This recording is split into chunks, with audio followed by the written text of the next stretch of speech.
Ukraine पर ये हमले देखकर डोनाल्ड ट्रंप की नींद उड़ गई है। कीव, खार्किव, सुमय और ओदेसा के बाद जापोरिजिया में हुए हमलों ने अमेरिका का नेटो वाला ज़मीर जगा दिया है। इसलिए डोनाल्ड ट्रंप ने सीज फायर और युद्ध वाले विकल्प चक्र को बार बार घुमाया और इसका फैसला आया युद्ध।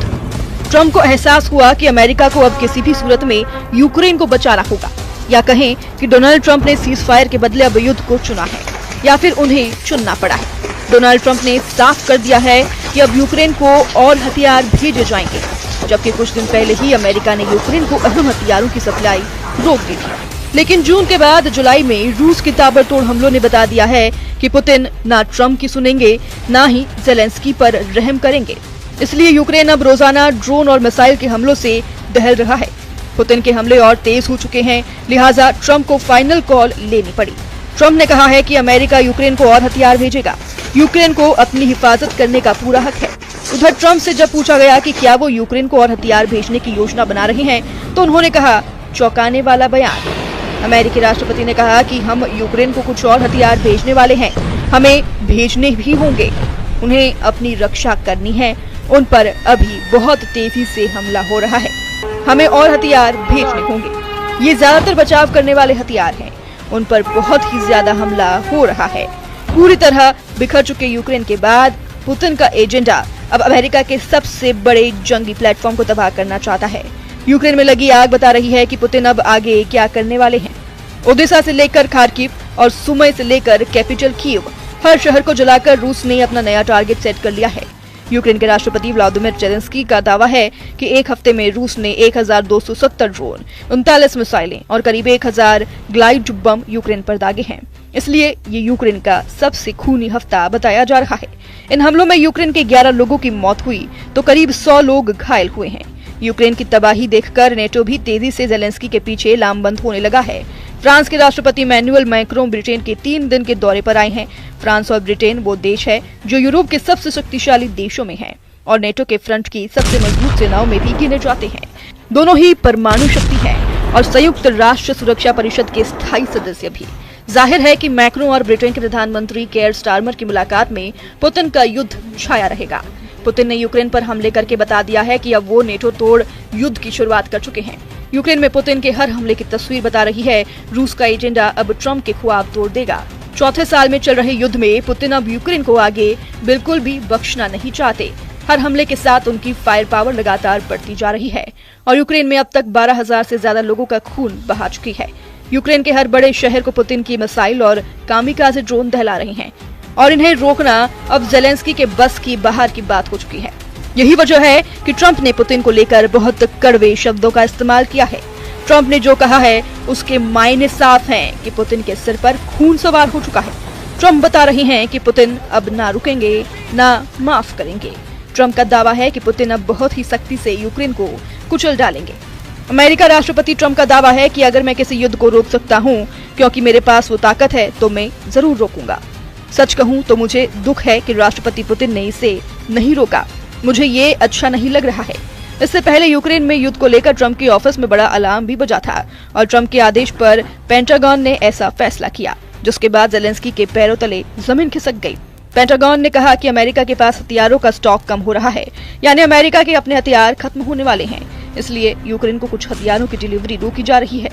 इनमें अमेरिका की पैट्रियट एयर डिफेंस सिस्टम की मिसाइल थी, हाइमार्स मल्टी रॉकेट सिस्टम के रॉकेट थे, हेलफायर मिसाइल और 155 मिलीमीटर वाली तोप के गोले शामिल थे। ये वो जरूरी एयर डिफेंस सिस्टम और उनके मिसाइल हैं जिनके जरिए ज़ेलेंस्की पुतिन के ड्रोन और मिसाइल अटैक को रोकने में बहुत हद तक कामयाब रही हैं। रूस न सिर्फ यूक्रेन के बड़े सैन्य ठिकानों पर हमला कर रहा है, बल्कि उन सेटर्न्स को भी टारगेट किया गया है जहां यूक्रेन की सेना नए सैनिकों की भर्ती कर रही है। हालांकि उसके जवाब में यूक्रेन ने भी कई हमले किए हैं और रूस का दावा है कि ज़ेलेंस्की की फौज ने 5 दिनों के अंदर 13 रूसी इलाकों पर 91 ड्रोन से हमले किए हैं। इससे पहले भी यूक्रेन ने रूस के सैन्य ठिकानों, तेल रिफाइनरी और हवाई अड्डों को ड्रोन से टारगेट किया है।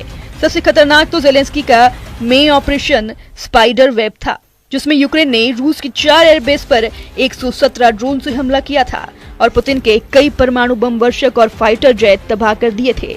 ज़ेलेंस्की की शिकायत है कि पुतिन अब कई देशों के साथ मिलकर यूक्रेन को तबाह कर रही हैं। यूक्रेन के राष्ट्रपति व्लादिमीर ज़ेलेंस्की का दावा है कि आज रूस का कोई भी बड़ा हथियार ऐसा नहीं है जो पूरी तरह अपने रूस में बना हो। उसमें दूसरे देशों के पुर्जे, मशीनें या बाकी सामान होते हैं। दुख की बात तो ये है कि इसमें कुछ यूरोप और नेटो देशों से भी आती है। ये बंद होने चाहिए। हर रूसी मिसाइल, ज्यादातर ड्रोन और वक्तबंद गाड़ियों में ऐसे पुर्जे पाए जाते हैं। सिर्फ चीन ही नहीं, ताइवान, यूरोप के देशों और अमेरिका से भी सामान आते हैं। यही युद्ध को लंबा कर रहा है। ये एक अपराध है। हम सब समझते हैं कि इस युद्ध की बड़ी वजह और यूरोप के लिए लंबे समय तक खतरा रूस है। लेकिन सच ये है कि हम सिर्फ रूस का सामना नहीं कर रहे हैं, हम एक पूरे नेटवर्क का सामना कर रहे हैं जिसमें कुछ देश और कुछ गैर सरकारी समूह शामिल है।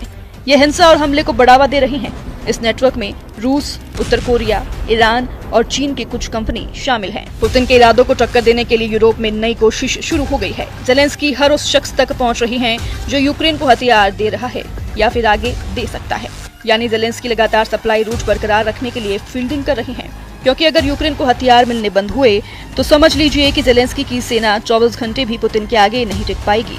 और ये बात डोनाल्ड ट्रंप भी बहुत अच्छी तरह जानते हैं। यूक्रेन में पुतिन के हमलों के बाद ऐसी ही तबाही नजर आती है और तस्वीर बता रही है कि पुतिन अब क्या करने वाले हैं। क्योंकि ड्रोन और मिसाइल धमाकों के बाद यूक्रेन के शहर वैसे ही नजर आते हैं जैसे इजराइल की बमबारी के बाद गाजा नजर आता है। खार्किव को जलाकर रूस का अगला टारगेट कौन बनने जा रहा है, ये तस्वीरें बता रही हैं। कैपिटल कीव से लेकर खार्किव और सुमय, हर शहर में रूस की फौज लाशों का पहाड़ खड़ा करना चाहती है। लेकिन परमाणु बेस पर हमले के बाद यूक्रेन पर रहम के लिए अब पुतिन के दिल में कोई जगह नहीं। 3.25 साल के युद्ध में पुतिन के शोलों की तादाद बढ़ती जा रही है।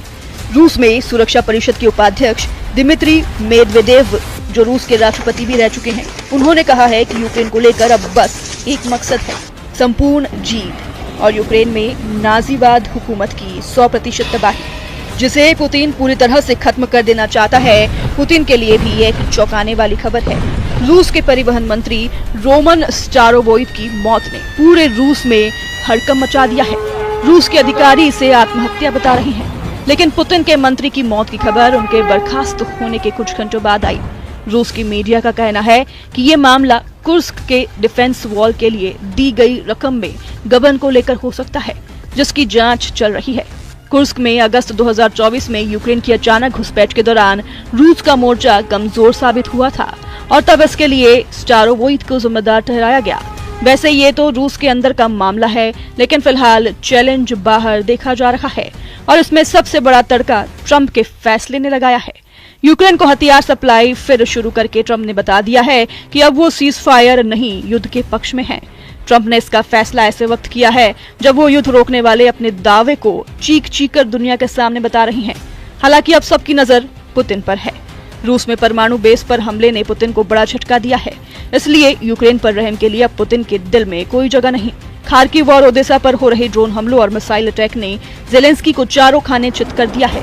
हर तरफ आग और आग बुझाने की कोशिश लगातार जारी है, लेकिन ये आग इसलिए नहीं बुझ रही। 3.25 साल के युद्ध में शोलों की तादाद बढ़ती जा रही है। अब पुतिन के बाद इस युद्ध की आग में ट्रंप के फैसले ने पेट्रोल डालने का काम कर दिया है।